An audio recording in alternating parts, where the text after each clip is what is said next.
Protestation contre le président en place, colère des couches les plus démunies de la société, violence lors d'affrontements avec la police. Non, je ne parle pas des Gilets jaunes ni du Venezuela, mais de Haïti.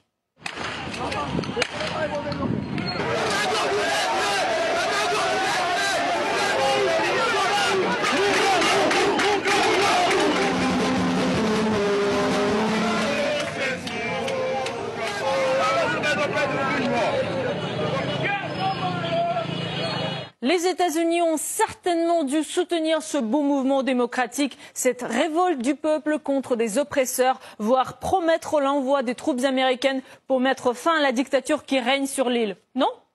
J'ai rencontré hier le ministre haïtien des Affaires étrangères pour exprimer l'appui et l'amitié indéfectible des États-Unis avec Haïti.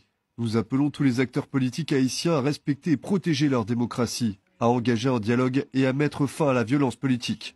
Un peu bizarre quand même si on l'a déjà constaté à l'occasion des élections présidentielles haïtiennes, une absence totale d'indignation pour dénoncer les manquements démocratiques qui les ont marqués.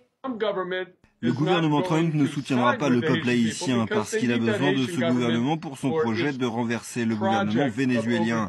Et c'est la nature du pouvoir américain dans le monde d'aujourd'hui. Elle est très hypocrite. En Haïti, la grande majorité des gens insistent pour que Jovenel Moïse démissionne et ni Mike Pence ni Pompeo ne disent un mot. Aucune réaction non plus de la part de Donald Trump. Donc ce double discours et cette hypocrisie sont typiques de la politique étrangère américaine. Et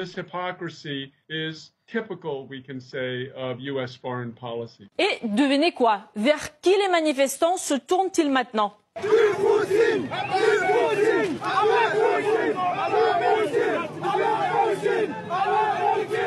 Selon une journaliste de l'AFP, certains ont même scandé « à bas les Américains, vive Poutine » en brandissant un drapeau russe.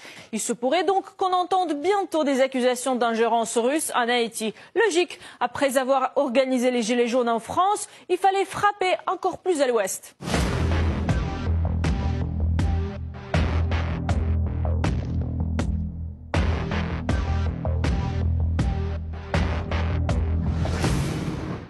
Pour ce qui est des États-Unis, chers Haïtiens, il faut que vous ayez les ressources pétrolières nécessaires, à l'instar du Venezuela, pour que votre colère contre le pouvoir en place soit prise en compte par l'oncle Sam.